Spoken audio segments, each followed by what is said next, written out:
So hello guys, welcome back to my channel tier 3 का student. तो आज की वीडियो में हम फिर से रिवीजन विद क्वेश्चन सीरीज़ को कंटिन्यू करेंगे और इस इस वीडियो में हम सी प्रोग्रामिंग के 7, 8 तो 9 क्वेश्चन को सॉल्व करेंगे। तो 7th क्वेश्चन हमारा ये दिया हुआ है, इसमें 2 कोड दिए हुए हैं हमें, मतलब 2 फॉर लूप दिए हुए हैं और हमें बताना है कि कौन सा फॉर लूप इनफाइनाइटली रन करेगा या कुछ फिनाइट अमाउंट टाइम के लिए रन करेगा। तो फिर देखते हैं पहले लूप में हमें इनिशियलाइजेशन तो इसको आई इक्वल टू 1 कर रखा है, लेकिन हमें कुछ चेक की कंडीशन देनी होगी कि कब वो लूप को एग्जिट करना है। तो और इंक्रीमेंट भी दिया हुआ है, तो लूप को एग्जिट करने की कंडीशन ही दी तो ये इनफाइनाइट नहीं चलेगा। तो पहला वाला हमारा कोड तो इनफाइनाइट टाइम चलेगा, पहला वाला हमारा कोड इनफाइनाइट टाइम चलेगा। फिर अब दूसरा कोड देखते हैं। दूसरे कोड में हमें इनिशियलाइजेशन भी दे रखी है और कंडीशन भी दे रखी है और इंक्रीमेंट भी दे रखा है। तो हमारे इसमें है इनिशियलाइजेशन वो आई इज इक्वल टू 100 से स्टार्टिंग है और चेक कर रहे हैं जब तक आई ग्रेटर देन इक्वल टू 1 है, मतलब ये तो पहले से ही ग्रेटर देन इक्वल टू 1 है और इंक्रीमेंट भी हो रहा है। तो इसमें तुम्हें लग रहा होगा कि ये इनफाइनाइट टाइम तक चलेगा, लेकिन ऐसा नहीं है। इसमें सी में होता है कि जैसे कि मतलब ये 100 से बड़ा है और हमें चेक करना है कि जब तक वो 1 से बड़ा है। तो ऐसा होगा कि एक टाइम आएगा कि वो इंटीजर हमारा 4 बाइट का होता है, इंटीजर हमारा 4 बाइट का होता है, मतलब 32 बिट्स का होता है।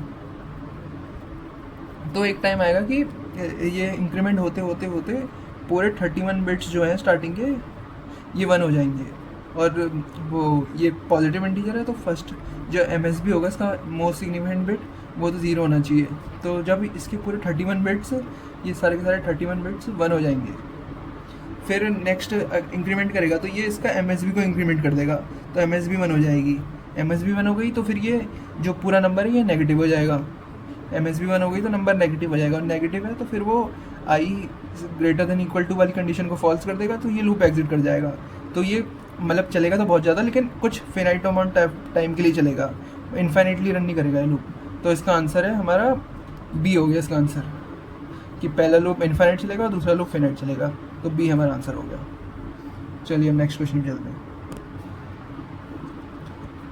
तो ये रहा हमारा 8th क्वेश्चन। इसमें हमें दिया हुआ है एक फॉर लूप दिया हुआ है, इसमें भी फॉर लूप और उसमें कुछ भी कंडीशन नहीं दी, बस 2 सेमीकोलन लगा के दे दिया उसमें, और हमें इनिशियलाइजेशन भी नहीं दी हुई, कंडीशन भी नहीं दी हुई और इंक्रीमेंट भी नहीं दिया हुआ। तो इस टाइप का फॉर लूप जो होता है वो इनफाइनाइट चलता है, मतलब इसमें कुछ नहीं दिया हुआ तो ये इनफाइनाइट टाइम चलेगा। और ये ये वाला क्वेश्चन MSQ है। तो इसमें देखते हैं हम पहला वाला रन टाइम एरर, इसमें एरर तो कुछ नहीं आएगा, ये मतलब कंपाइलेशन एरर भी नहीं है, कुछ एरर भी नहीं है, पूरा सही कोड है, इनफाइनाइट चलेगा बस। तो रन टाइम एरर भी नहीं है, कंपाइल टाइम एरर भी नहीं है, नो एरर। तो सी हमारा ऑप्शन तो सही हो जाएगा, इसमें कोई एरर नहीं आएगा। और डी रन इनफाइनाइट टाइम्स, हाँ डी भी हमारा सही हो जाएगा क्योंकि इनफाइनाइट टाइम चलेगा। तो इसका आंसर होगा सी और डी। तो चलिए हम नेक्स्ट क्वेश्चन में चलते हैं। तो ये रहा हमारा 9th क्वेश्चन। तो अब देखते हैं इसको कैसे सॉल्व करना है। तो इसमें हमें कुछ आई की वैल्यू दी है, फिर जे की वैल्यू दी हुई है, इनिशियल कुछ वैल्यूज़ दी हुई है, फिर एक फॉर लूप है। फॉर लूप के अंदर एक प्रिंट स्टेटमेंट है, उसके अंदर डू वाइल लूप है, फिर उसके अंदर एक और डू वाइल लूप है, उसके अंदर एक और डू वाइल लूप है, और उस डू वाइल लूप के अंदर एक वाइल लूप भी है। और फिर इसमें हमें पूछा है number of times print x executed वो एक्स है, और प्रिंट वाई एग्जीक्यूटेड वो वाई है, और प्रिंट जेड एग्जीक्यूटेड वो जेड है। तो हमें एक्स प्लस वाई जेड की वैल्यू निकालनी है। तो चलो इसको सॉल्व करते हैं। तो ये थोड़ा बड़ा क्वेश्चन है, तो इसको हम स्टेप बाय स्टेप सॉल्व करते हैं पहले। तो पहले इधर आई और जे की वैल्यू लिख लेते हैं। I is equals to 5, j is equals to 10, ये हमें दिया हुआ है। और फिर फॉर लूप चल रहा है, फॉर लूप चल रहा है ए इज इक्वल्स टू 1 से लेकर 64 तक तो नहीं चल रहा, 64 से लेस तक चल रहा है, लेस देन 64 तक चल रहा है, लेस देन 64 तक लूप चल रहा है। और A multiply is equals to 2 हो रहा है, मतलब पहले ए इज इक्वल्स टू 1 होगा, फिर 2 होगा, फिर 4 होगा, फिर 8 होगा, फिर 16 होगा, फिर 32 होगा, फिर 64 हो जाएगा। 64 पे हमारा ये जो है लूप एग्जिट हो जाएगा। तो ये टोटल 3 4 5 6 6 टाइम चल रहा है ये लूप अपना,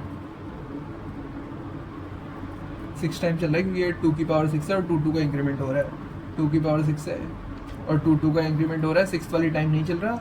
और ये 2 की पावर 0 से 2 की पावर 6 तक चल रहा है, 2 की पावर 6 पे एग्जिट हो जा रहा है। तो टोटल ये 6 टाइम्स चल रहा है, हमारा लूप टोटल 6 टाइम्स चल रहा है। जो अपना फर्स्ट वाला फॉर लूप है वो 6 टाइम चल रहा है, तो 6 टाइम चल रहा है, तो हमारा जो प्रिंट एक्स है तो वो तो 6 टाइम प्रिंट होगा। जो एक्स हमारा 6 टाइम प्रिंट होगा तो हमारी बिग एक्स की वैल्यू हो जाएगी 6। अब देखते हैं डू वाइल लूप। तो पहला वाला डू वाइल लूप है, इसमें आई हमारा दिया हुआ है, आई की कंडीशन दी है स्मॉलर देन 1, लेकिन आई हमारा जो है वो 5 है, तो उसमें पहले से कंडीशन फॉल्स है। लेकिन डू वाइल लूप जो होता है कंडीशन फॉल्स होने के बाद भी वो मिनिमम एक बार तो चलता ही है, तो इसमें जो अपना वाई है वो एक बार प्रिंट करेगा, तो हमारी बिग वाई की वैल्यू हो जाएगी 1 हो जाएगी बिग वाई की वैल्यू। फिर अब देखते हैं हम ये हो गया। फिर हम नेक्स्ट वाला डू वाइल लूप देखते हैं। नेक्स्ट वाले डू वाइल लूप में दिया हुआ है डू वाइल के अंदर, इसके अंदर डू वाइल के अंदर एक वाइल लूप भी है इसमें, तो जो इसकी भी हमें कंडीशन फॉल्स दी हुई है, तो ये एक ही बार चलेगा डू वाइल लूप। और अंदर वाला वाइल लूप देखते हैं कितने बार चलेगा। बाहर वाला तो एक ही बार चलेगा, अंदर वाला देखते हैं। जब तक जे 100 से छोटा है, और जे की हमारी इनिशियल कंडीशन क्या थी, जे हमारा इनिशियली 10 था, तो 10 20 30 40 कर करके ये 10 से लेकर 100 तक चलेगा। 100 पे लेकिन फॉल्स हो जाएगा, 100 पे फॉल्स हो जाएगा, तो टोटल हमारा ये 9 टाइम्स चलेगा। टोटल 9 टाइम्स चलेगा, तो ये 9 टाइम्स जेड प्रिंट कर देगा, तो हमारी टोटल 9 टाइम्स चलेगा, क्योंकि जेड प्लस 9 टाइम्स चलेगा, क्योंकि j plus is equals to 9 times चलेगा, क्योंकि j plus is equals to 9 time करके इंक्रीमेंट हो रहा है, तो ये टोटल 9 टाइम्स चलेगा। तो हमारी यहाँ पे बिग जेड की वैल्यू आ गई 9। तो अब क्या पूछा था इसमें हमें, एक्स प्लस वाई जेड पूछा है, तो एक्स प्लस वाई जेड की वैल्यू निकालते हैं। एक्स की वैल्यू हमारी 6 है, प्लस वाई की वैल्यू 1 है, और जेड की वैल्यू 9 है, तो इसका आंसर हमारा 15 आ गया।